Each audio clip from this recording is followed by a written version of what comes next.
facilities and infrastructure of our continent, as well as our performance on the SDGs that relate to health. All right, I'm now going to hand over to our moderator, Angeline. That's the name. That's the name I got. You can introduce yourself. Thank you. All right. Hello, everyone. I hope you enjoyed your coffee, tea, snacks. I'll just stand for this. It feels a bit weird to be sitting. So thank you for taking time out of your busy schedule to be here with us for this conference and for this session. My name is Dr. Angeline Wairagi. Angeline is fine. I will be moderating the session, and we are going to have a panel discussion, but a very informal panel discussion on what we need to really capacitate Africa in relation to its public health sector.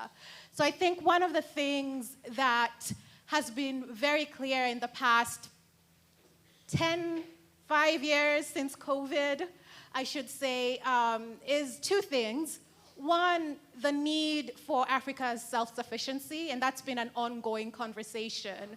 But I think COVID and also changes in the global funding landscape, geopolitical changes over in the West have really shifted priorities.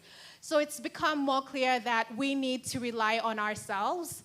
And the second thing that was brought into stark relief during that time of the pandemic is our systems, infrastructures, human capital might not be up to par or might not be fit for purpose for what is needed in terms of our public health sector.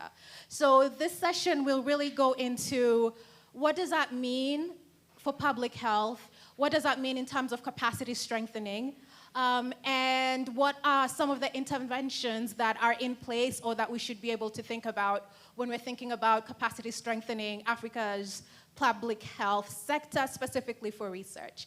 So before we begin, I'd like to play a video. So it is on a program that we'll talk about a little bit later on.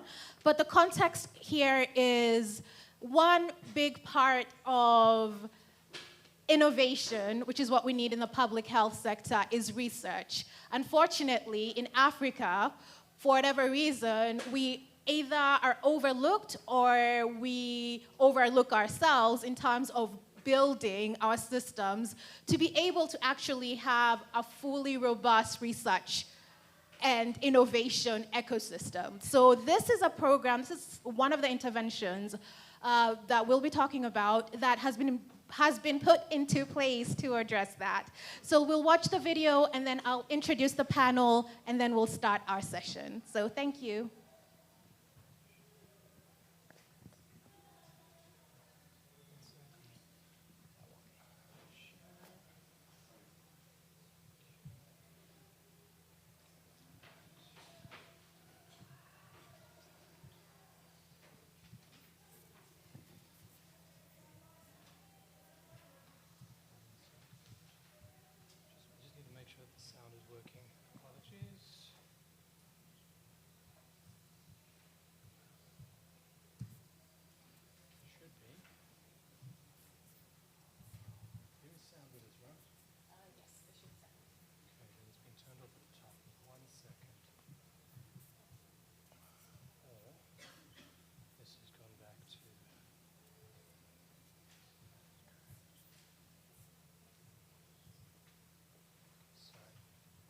The sound working 1 second.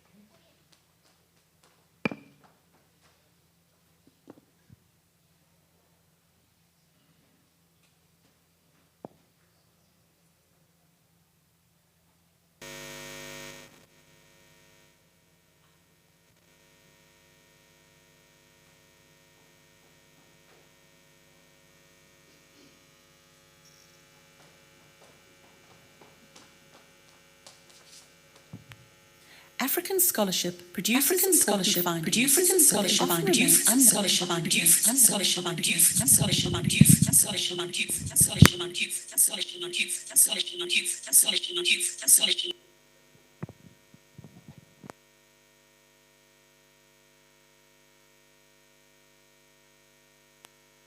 African scholarship produces important findings, but they often remain unnoticed and underutilized. Traditional tracking of outputs is fragmented and slow, so policymakers miss local evidence, and African innovations lack visibility. Carter responded with an AI-powered platform designed by Africans for African institutions to make research visible, accessible, and impactful. This work bridges the gap between scattered academic outputs and the real-time information needs of policymakers, universities, and funders. The challenge is that Carter Fellows have produced thousands of publications over a decade, scattered across journals and databases worldwide. Policymakers and funders lacked real-time insight into research outcomes, and no unified system existed to monitor how those research outputs aligned with sustainable development goals. Citation counts capture part of the story, but not whether research informs policy or practice. Carter needed a tool to connect outputs to real-world use, to turn knowledge into action. Launched in 2022 by the Carter Consortium, comprising 8 universities and 4 research institutes, the platform is an interactive AI-based system that consolidates and analyzes research outputs. Platform capabilities include natural language search, AI summaries. It has interactive dashboards to track publication trends, institutions, and top authors. It features SDG mapping, and it features a researcher directory and policy briefs. Together, these tools transform data into actionable knowledge. 2 examples illustrate its impact. In Nigeria, Carter research on informal caregivers influenced hospital practices. And in Kenya, a study on malaria nets guided national procurement decisions.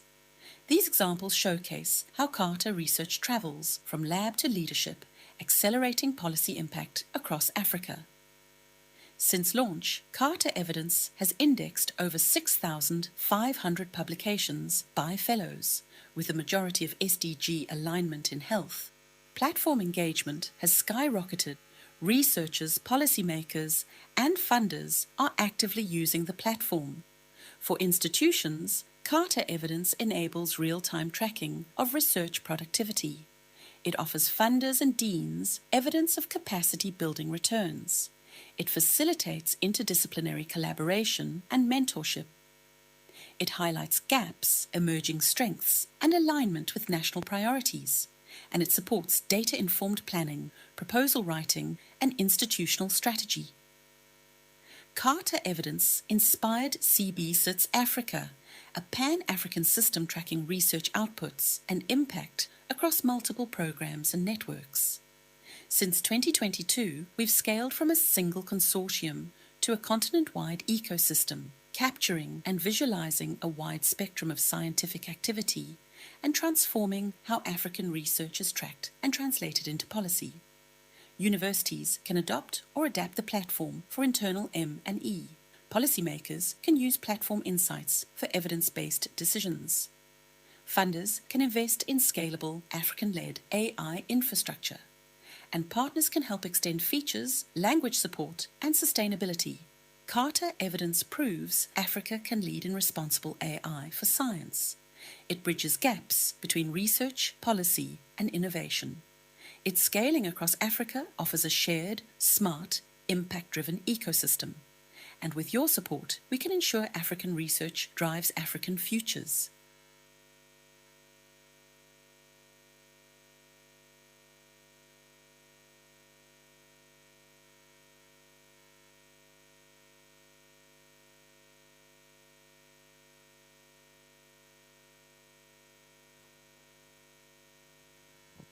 All right. So the keywords here are capacity strengthening, research for impact. Just keep those words in mind as we move along. So on the panel today, we have 2 experts who are in academia, working in public health, and doing research for impact. So I will let them introduce themselves, and then we will start the questions. Morning, everyone. I am Professor Nomfundo More from the Audiology Department. I'm also the Assistant Dean for Humanities, and I'm a Carter Fellow Cohort 6.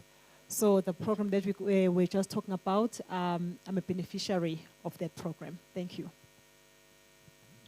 Hello, good morning, everyone. I'm Kosiazi Dube. I'm in the School of Human and Community Development at Wits, the current head of social work at Wits. And I'm also a Carter Fellow, Cohort 4. And yeah, I'm very much inspired by its work, and I'm more than happy to be sharing that this morning. All right, so I'll start with Dr. Dube. You've been in academia. I just learned you were at Wits for undergraduate. You've been through this whole pipeline from undergraduate to graduate school. Now you're a researcher. You're trying to conduct research. Well, you are conducting research for impact. So how do you think your studies, whether it's undergraduate or your graduate studies, have intersected with your work, your research, and what does that mean, both on a national, regional scale, and even globally, in terms of public health in Africa, by Africans, for Africa?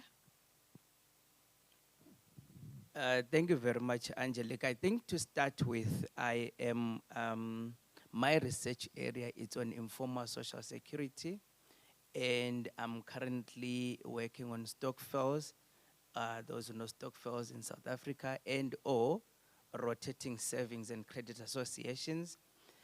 These are informal networks that well built within our context. And when I looked at those networks when I was doing my PhD, I realized that there is so much that we can learn, so much that we can benefit from this network without really having to force anything out there. Because they are well established, they are here, they are with us, and they will continue to be with us. So I looked at what is the benefit of being in such a network? Why are they still here in the modern day South Africa? And what more can we do over and above the social security systems, or the protection that they provide? Then I ventured into a funded study that was funded by a grant where myself as a PI and the colleagues within the department and outside the department, we looked into how stokvels can be used as platforms for hypertension screening, just as a start, and we're currently working on that data at the moment.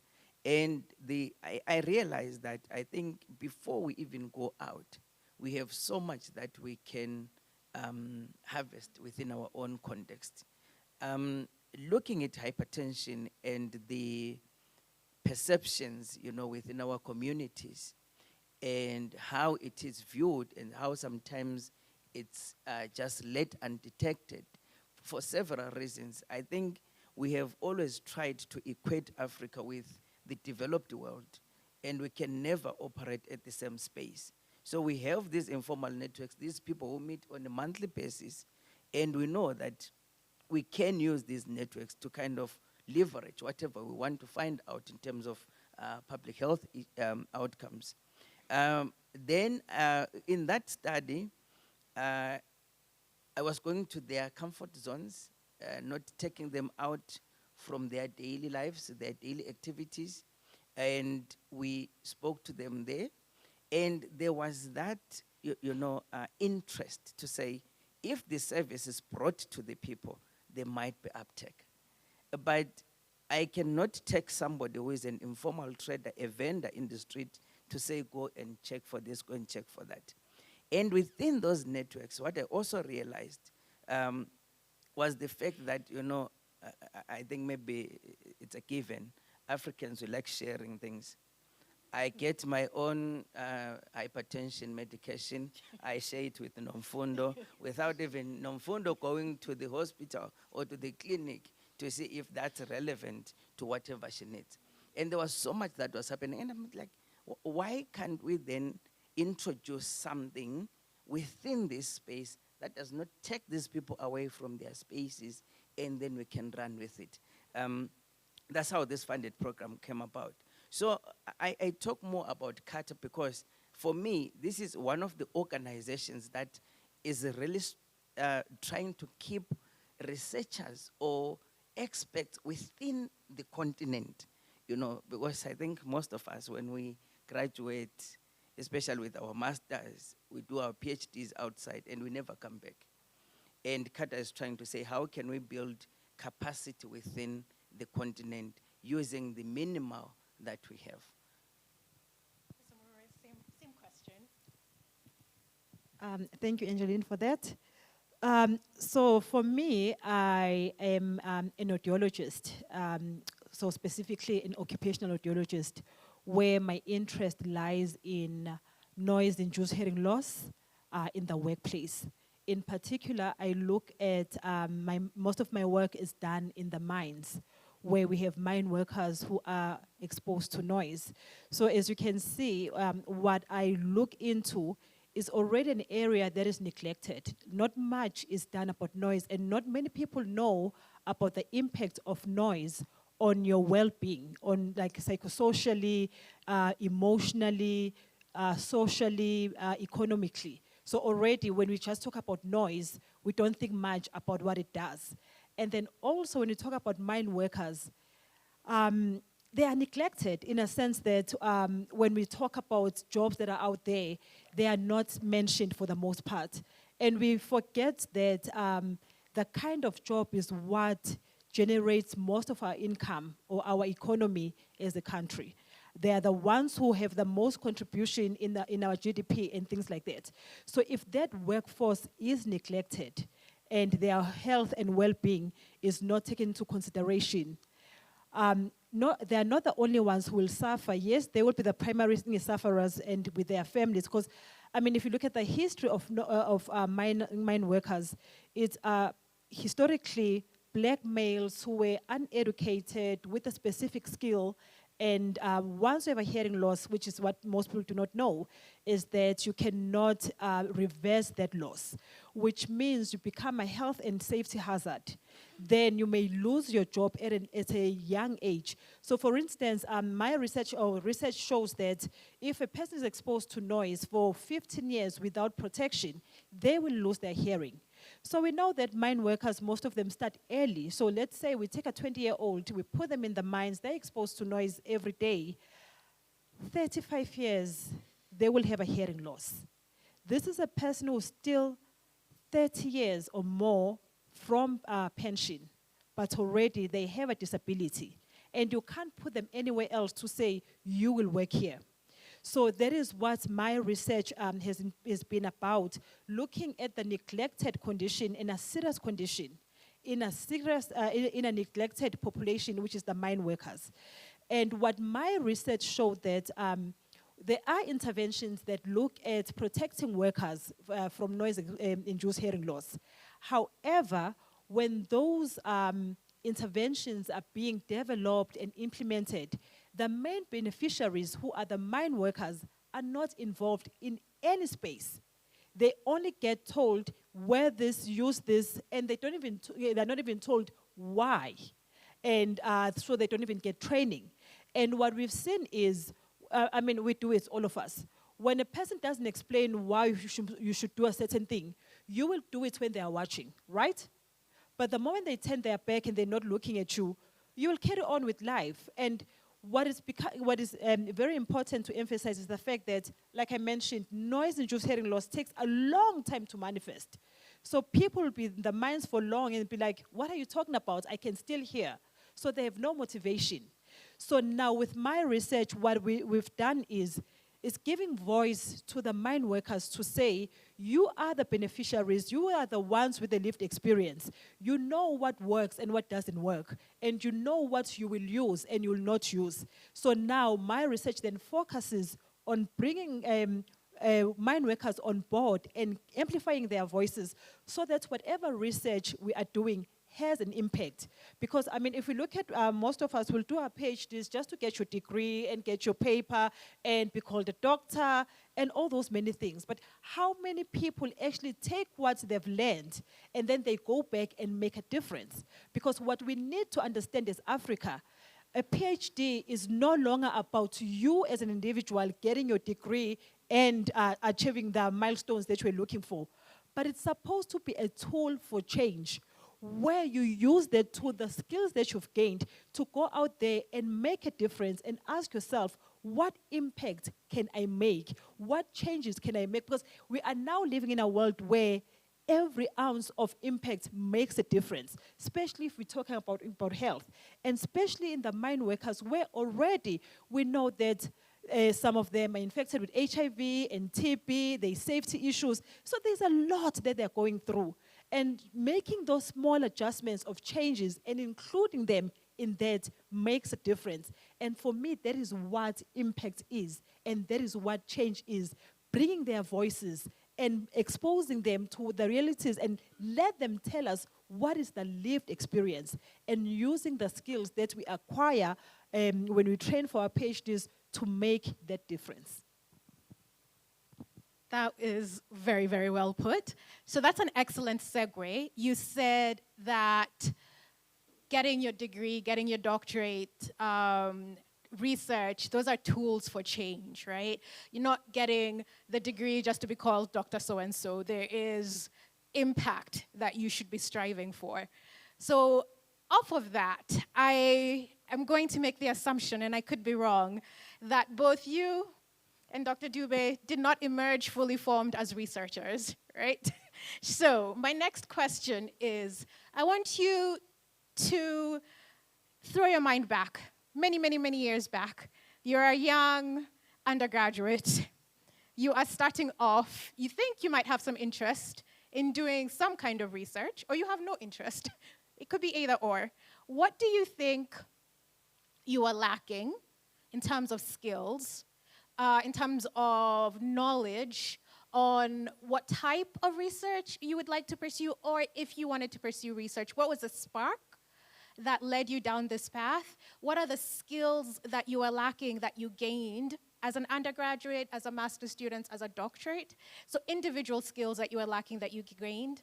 And then also part two of that question is, as you are traveling through this academic journey in whatever university, in whatever country, or whatever internships, what were the institutional gaps that you noticed? So I'll start with Professor Murray. Thank you. I think looking back, for me, what I will say was the biggest gap was asking the right questions. So sometimes we think, you know, you want to get your PhD or you want to do your master's and you have to do research, and you'll just think of something that comes to mind, and that is what you will do.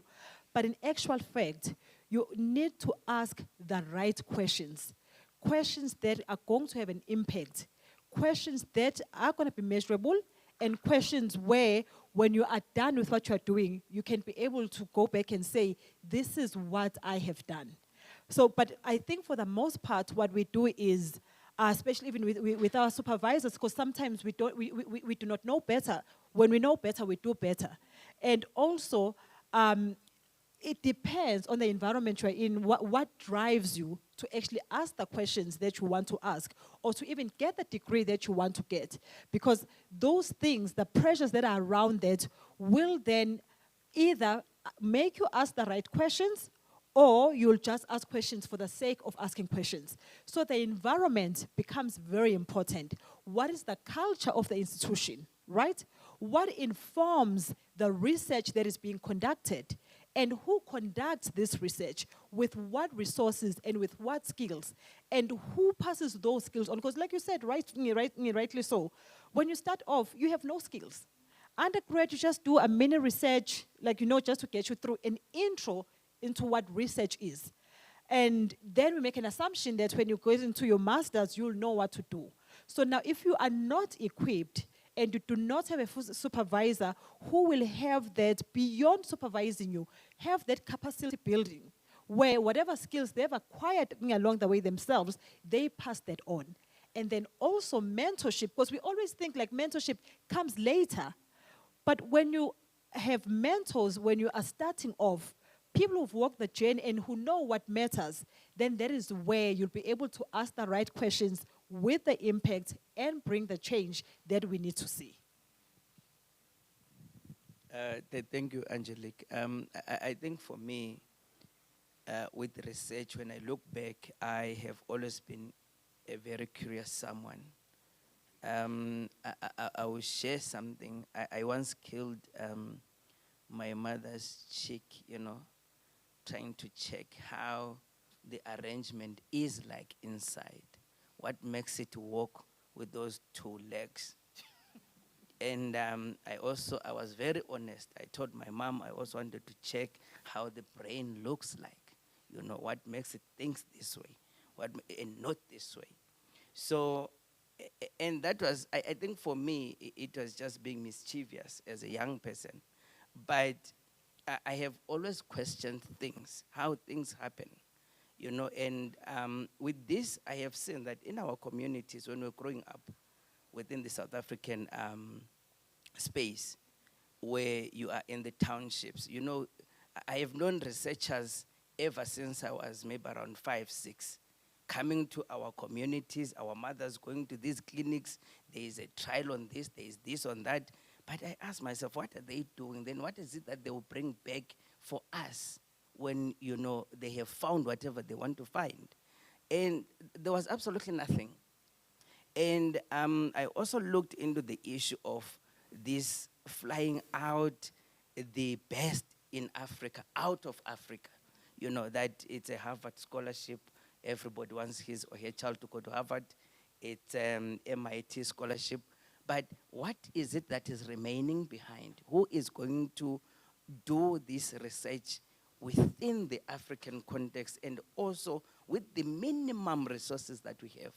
So that's why I had to venture into this talk first, because I've been observing this for quite a while. Its value, that these are all, networks that are already there. What we just need is to further push it and see if it can work within other spheres of our lives and well-being. Thus, then I had to introduce with colleagues this issue of hypertension screening as a start. And within the institutions, I think I also agree with Prof. Maro here that we get this mentorship later in our careers. When we are now employed by Wits, they want you to produce these articles. Then that's when you have people who will teach you how to write. But if we are taught just at a very earlier age of our academic space how to do research, especially research with impact, not just research that you just fly in, fly out with your data and you forget about those people, but a research that is going to improve the lives of those people.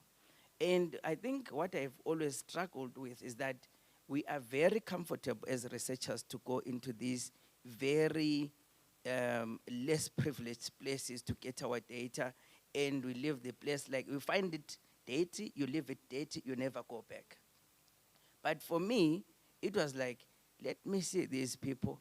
You are doing this insurance, but how can you stretch it to encourage others, to at least that health-seeking behavior to be promoted within our own context?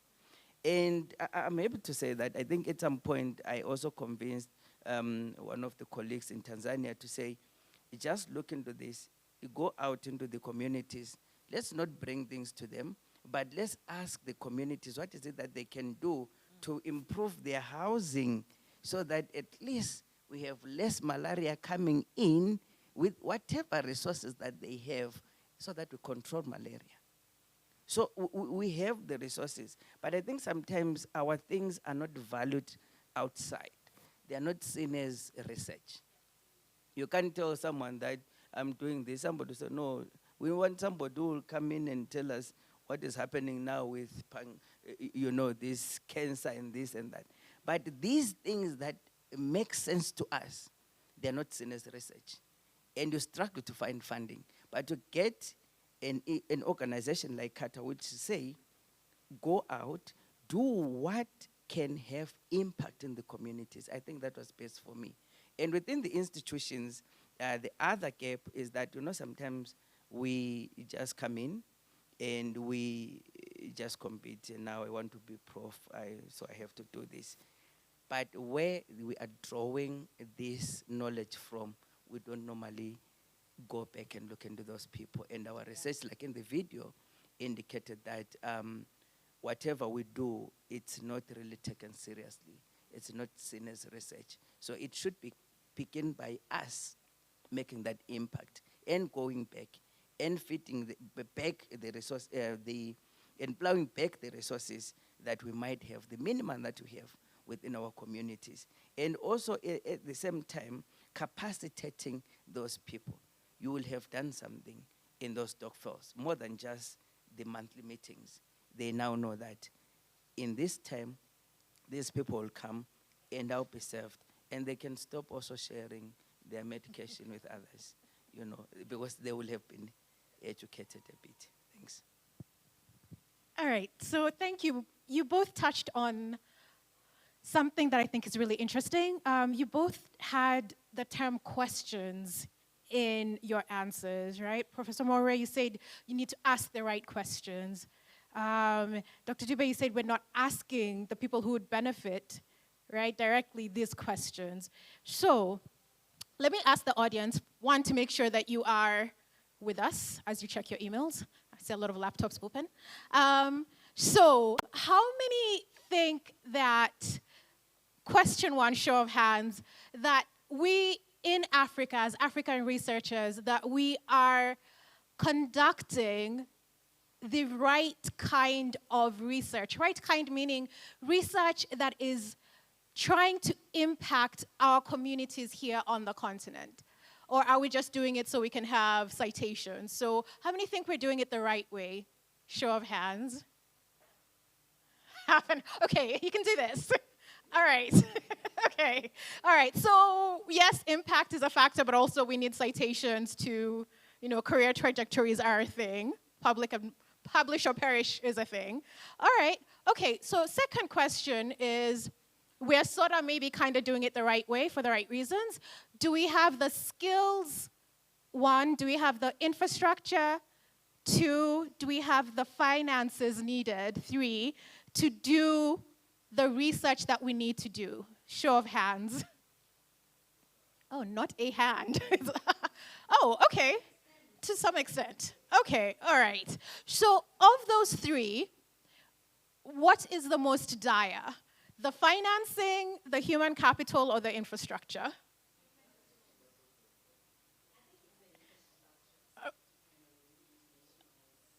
Okay, so financing, all of them.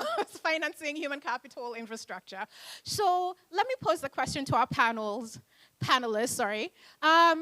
We've talked about CARTA. CARTA is a consortium for advanced research training in Africa. I should say I have a conflict of interest. They do employ me, but nonetheless, this is a good type of program, whereas Dr. Dube said, we are trying to leverage the skills that we have on the continent to strengthen our research ecosystem and ultimately strengthen our public health sector. Right, so we do this by trying to capacitate fellows who are faculty members in African institutions, so the 8 partner African institutions that we talked about and the 4 research institutions. So I'd like to ask the panelists, what specifically do you think that this program and programs like it provided to you that you did not get during your academic journey? So you all went through the undergrad, masters, whatever. You all sat in classrooms like this. So what did CARTA give you that you would not have been able to access elsewhere? Thanks, Angelique. I think for me, CARTA did validate or added value to my thinking to say, yes, even within this continent, you can do it and you can do this. What you only need is that support that you can get when you go to Oxford. Let's support you here. Let's give you the resources that you are requiring for you to do this research. And again, the pairing or the mentorship program that starts at the beginning of your research career. When you start with your PhD, during your proposal, you already paired with a mentor who is within your expertise or the area of focus that you want to work in. And I think for me, that was the best that I could get out. And again, looking into our institutional settings, by then you are teaching, you are supervising research, you are doing all these things. They are teaching buyouts, the finance part of it. That, during this particular time, have that protected time to say, go and do research and go and kind of advance whatever you want to do. If I did not get that, I'm not sure if I could have done with my PhD or I completed in record time.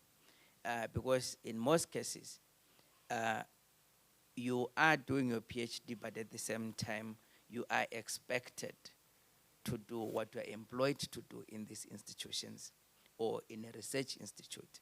So I believe that if it wasn't Carter's mentorship, the financial support, and also the networks that we formed across the continent. You go to Senegal, you find somebody whom you can work with. You cross over to West Africa, you go to Ghana, you go to Nigeria, you go to Kenya.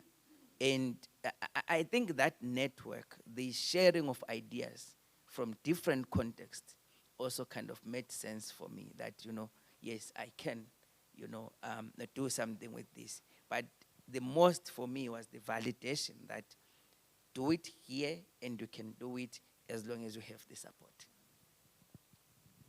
Yeah, thank you. I think to add to that, I think what's different about Carter, we look for funding that will take you outside of Africa and go learn these skills elsewhere with the hope that you'll come back.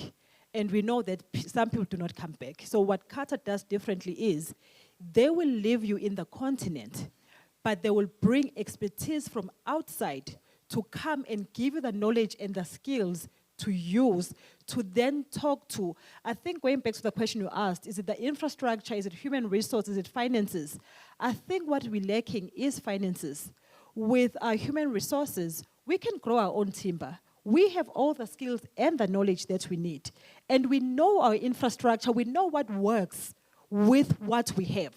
And we need to just ask the right questions, help the right people, capacitate people. So build our own timber in a sense that if it's human resource that we need, we start learning and teaching people one by one up to a point that we have everyone who we need for whatever that we want to do. And also, we need to come up with ways where we know that for the most part, some of our infrastructure is not going to change anytime soon. And while we wait for the infrastructure to change, if it ever will, life does not stop. We know what our challenges are and how we can work around those challenges ourselves. And then that is where then finance becomes a big thing to say, well, that one we cannot generate as much as we like. So then that is where external funding comes in. But we know our continent, we are rich with skills, with knowledge, with wisdom. We've just been told that we're in Africa, we do not know any better. And we get judged by standards that are used outside, where they have far resources that far go beyond what we have. And then we want to adopt things that work out there with the resources that they have and want to use them here in South Africa or in Africa, and they do not work, and we wonder why. But if we actually said, this is what we have, these are the people that we have, these are the challenges that we have, these are the systems that we have, how do we work best with what we have? We ask questions like, what works for whom, under what circumstances, with what resources? And the people will be able to answer those questions are ourselves, we as Africans. But we're wanting to get people from out there who do helicopter research to come in, peep and see what's happening, and then tell us what is happening. Oh, this is how Africa should be doing things. They don't have a lived experience. We do. We know where we come from, and we know where we want to go. And we can only do that if we as Africans believe that we have all that we need, and we start looking within, and we capacitate each other, we build our own timber, we fix our infrastructure, we find funding where we need to find it, and do what matters, and ask the right questions. And so we make sure that we get the answers that we're looking for, that will generate impact. That is very, very well put. Very well put. So, as we draw to an end, let's talk about our favorite topic as academics, as people in general, money. So, sorry? Oh, sorry.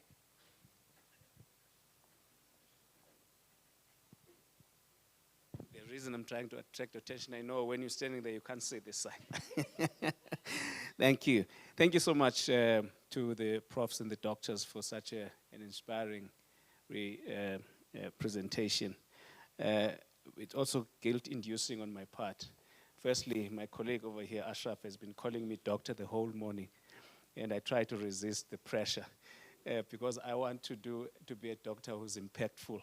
So where do we get the stories, the positive stories like this?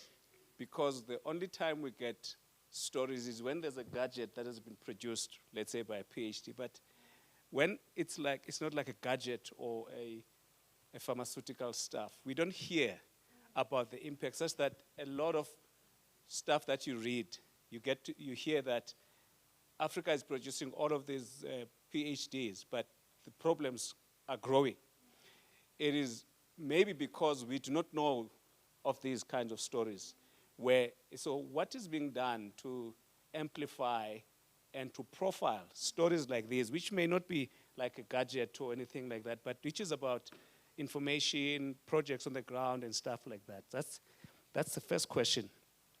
The second question, I had to go and look at my master's thesis because I felt when I was doing it that, because it was about informal settlements and so forth, that this is really going to help. I proposed a couple of policy for the government. But then afterwards, I felt, man, I don't feel like there's anyone who's taking interest in this.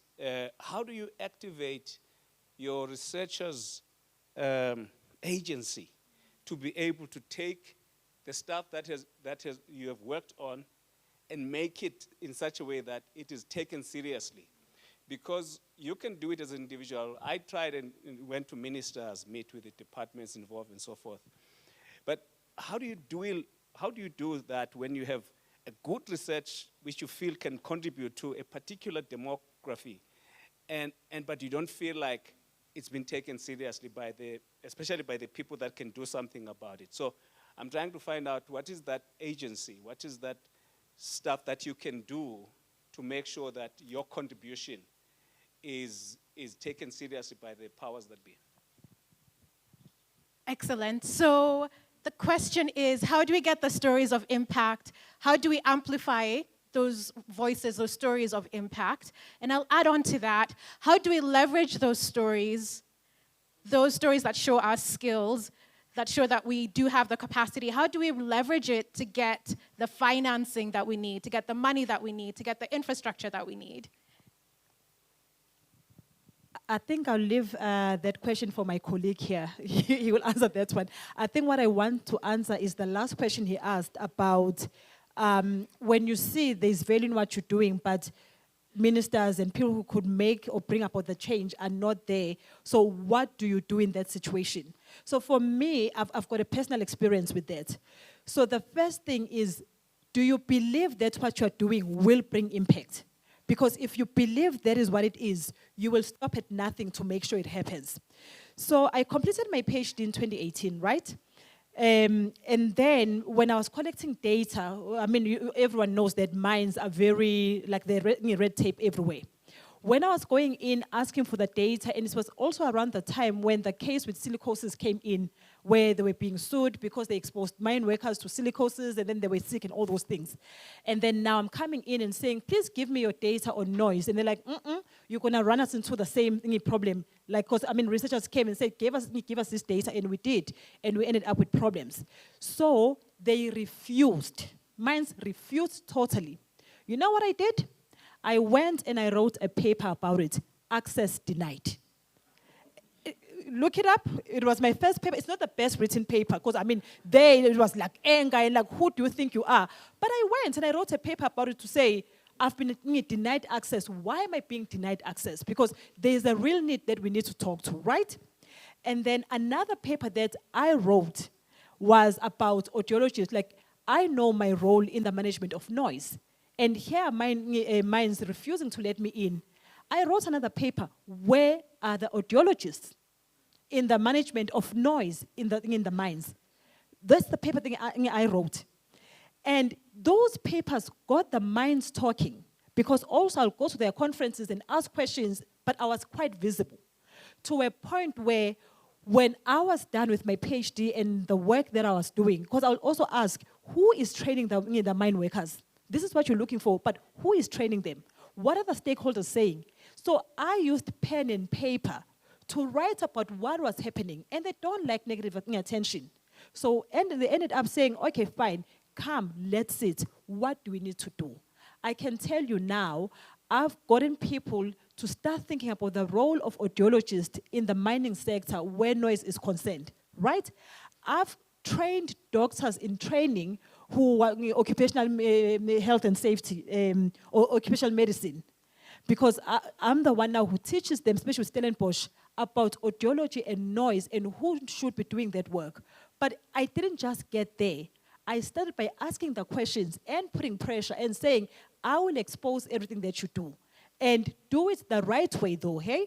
Because that is very important. Because at the end of the day, you want impact. You just don't want to cause chaos and say, oh, the house is on fire. But you also want them to sit uncomfortably because the world is watching. What do we need to do?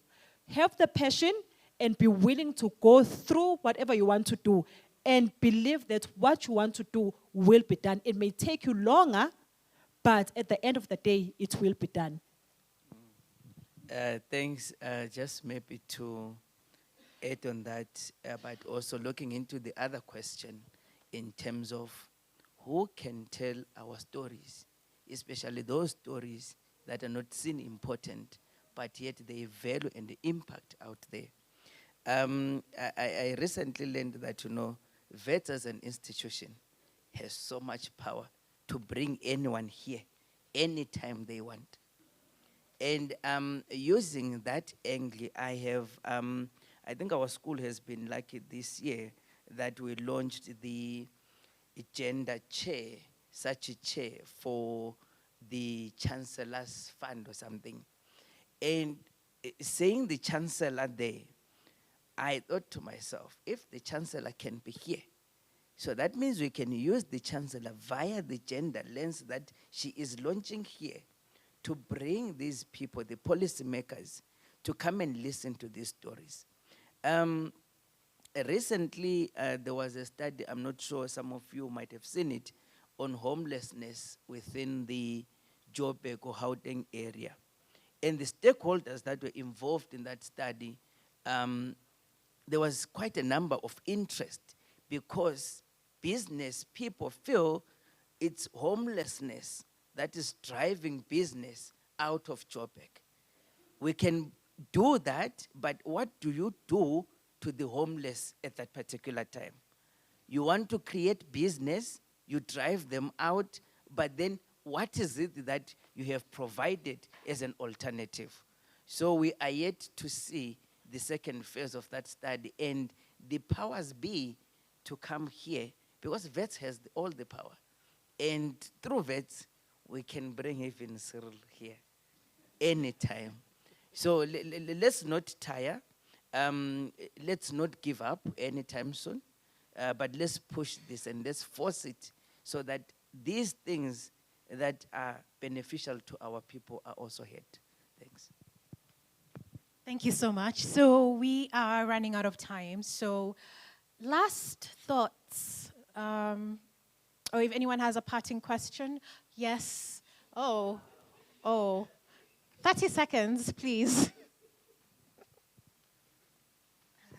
Hi again, no introductions, me again.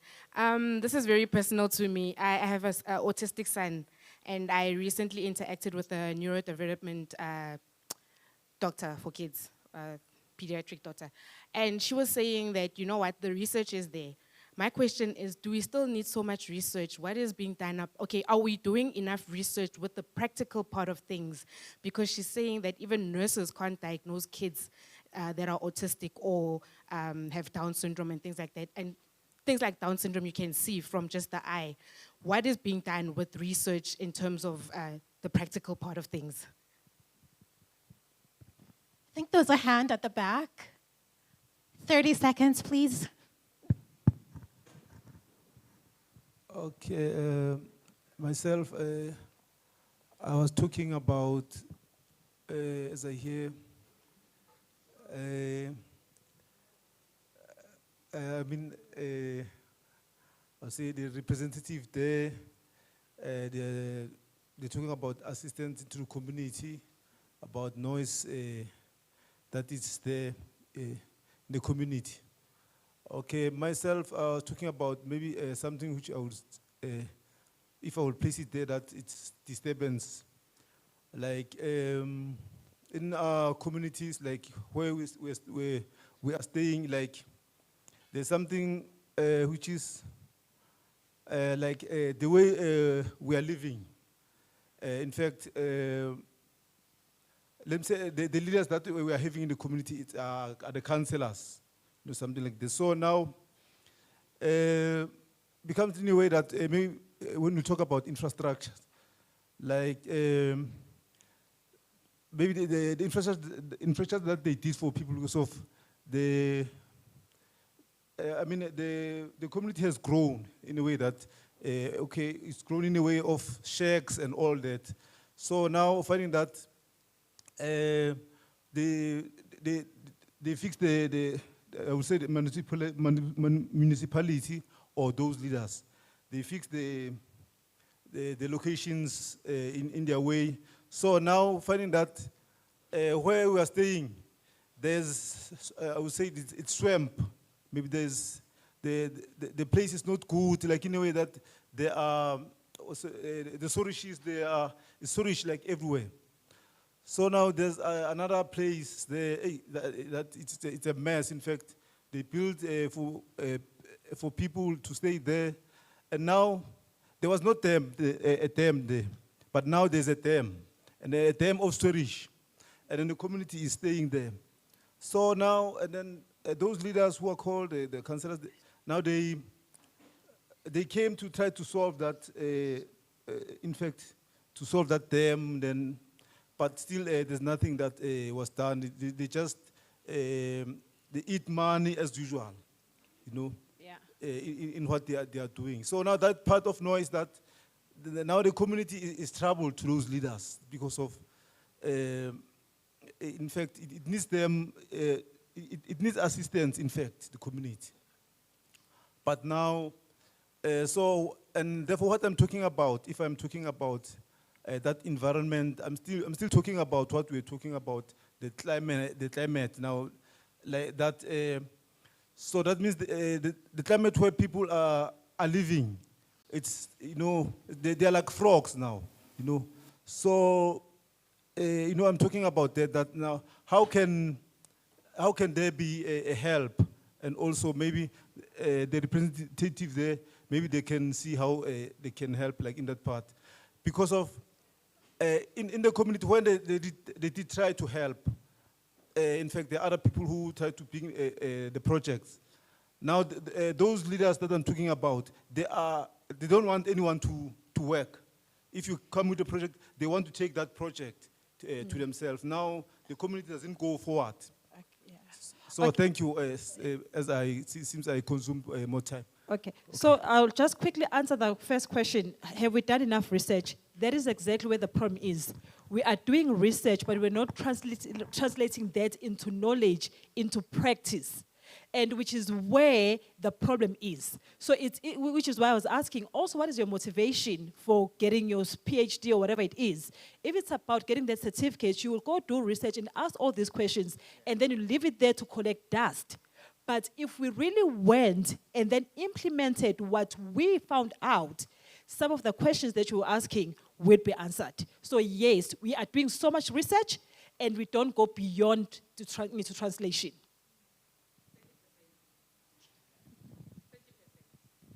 All right. Thank you, everyone. I apologize for eating up some of your time. You've been a great audience. Enjoy the rest of the conference.